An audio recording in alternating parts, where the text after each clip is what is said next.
सोचिए, एक सही शब्द क्या कुछ नहीं कर सकता। ये एक ऐसी चाबी की तरह है जो मतलब के गहरे से गहरे ताले खोल देती है। एक छोटा सा शब्द या तो किसी बात को एकदम शीशे की तरह साफ कर सकता है, या फिर उसे इतना उलझा सकता है कि बस पूछिए मत। तो आज हम एक ऐसी ही पहेली को सुलझाने वाले हैं। सुनने में ये सवाल बड़ा सीधा साधा लगेगा, लेकिन इसका जवाब असल में हमें दिखाता है कि भाषा कितनी ताकतवर, कितनी बारीक हो सकती है। तो हमारा ये सफ़र शुरू होगा कुछ बुनियादी बातों से, फिर हम चलेंगे औपचारिक भाषा की दुनिया में, और आखिर में हम दो ऐसे शब्दों के बीच के हैरान करने वाले फ़र्क को समझेंगे जो देखने में बिल्कुल एक जैसे लगते हैं। तो चलिए शुरू किया जाए। देखिए, अपनी वोकैब्युलरी बनाना सिर्फ शब्द जमा करना नहीं है, ये तो प्रिसिजन का खेल है। मतलब अपने विचार को एकदम सटीक तरीके से बताने के लिए सही औजार का इस्तेमाल करना। तो ठीक है, अब सीधे मुद्दे पर आते हैं। किसी भी लिंग्विस्टिक टूलकिट की जो बुनियाद होती है ना, वो शब्दों के बीच के सबसे बेसिक रिश्तों को समझने से ही बनती है। यानी कौन से शब्द एक जैसे हैं और कौन से एक दूसरे के बिल्कुल उलट। चलिए एक फटाफट उदाहरण देखते हैं। शब्द है एडमंड, मतलब एकदम दृढ़, अटल। इसके सिनोनिम यानी मिलते जुलते शब्द हो गए स्टबर्न या इनफ्लेक्सिबल, और इसका उल्टा यानी एंटोनिम बिल्कुल सही, फ्लेक्सिबल या सॉफ्ट। एकदम सीधा साधा है ना? एक और देखते हैं, अबॉलिश यानी किसी चीज को खत्म कर देना। इसके सिनोनिम्स हैं एब्रोगेट और अनल, और इसके एंटोनिम्स या विलोम सेटअप और इस्टैब्लिश, मतलब किसी चीज को स्थापित करना। और आखिर में एक और शब्द है एडवर्सिटी या विपत्ति। इसके लिए हम मिसफॉर्च्यून और कैलामिटी जैसे शब्दों का इस्तेमाल कर सकते हैं।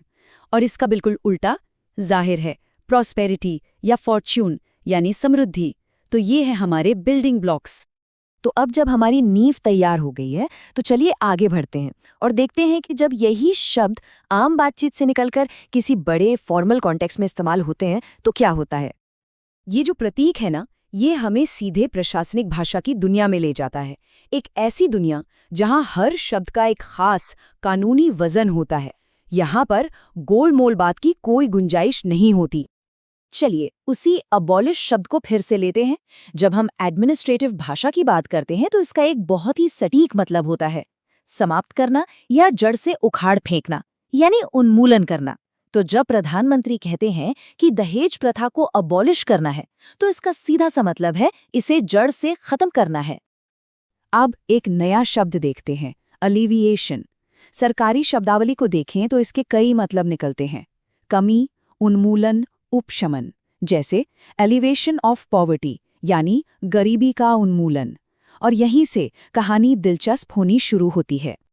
और अब हम पहुंच गए हैं इस पूरे विश्लेषण के सबसे अहम हिस्से पर। अब हम दो ऐसे शब्दों के बीच के बारीक लेकिन बहुत ही जरूरी फर्क को समझेंगे जो पहली नजर में बिल्कुल एक जैसे लगते हैं। जरा स्क्रीन पर देखिए। एलिविएट का मतलब है किसी दर्द को या किसी तकलीफ को थोड़ा सहने लायक बनाना, और अमेलियरेट का मतलब है किसी चीज को बेहतर बनाना, उसमें सुधार करना। सुनने में तो लगभग एक जैसे ही लगते हैं, है ना? तो क्या ये दोनों एक ही हैं? ज्यादातर लोग यही कहेंगे, लेकिन जवाब है नहीं, बिल्कुल नहीं। और इसी फर्क में सटीक कम्युनिकेशन का राज छुपा है।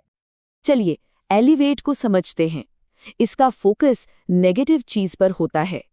ये एक बोझ को हल्का करता है, किसी तकलीफ को कम करता है, लेकिन अक्सर ये एक टेम्पररी रिलीफ जैसा होता है जो समस्या की जड़ को नहीं मिटाता। वहीं दूसरी तरफ है एमिलियोरेट। इसका फोकस होता है पॉजिटिव पर। ये सिर्फ बोझ हल्का नहीं करता, ये तो एक्टिवली उस सिचुएशन को सुधारता है, चीज़ों को बेहतर बनाता है।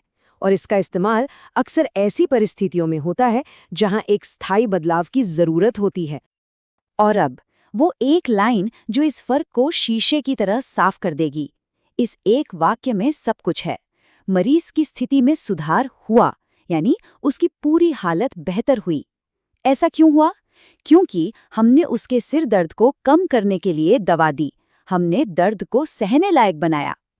एक ने पूरी स्थिति को बेहतर बनाया और दूसरे ने सिर्फ तकलीफ को कम किया। तो इस पूरे सफर से हम क्या सीखते हैं?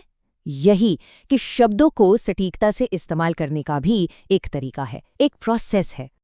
तो निचोड़ ये है, पहला कदम बेसिक्स को मजबूत करें, दूसरा कॉन्टेक्स्ट को समझें कि बात कहाँ हो रही है, फॉर्मल जगह पर या इनफॉर्मल। और तीसरा, सबसे ज़रूरी, शब्दों के बीच की इन बारीकियों को पकड़ें। असल मास्टरी यहीं से आती है।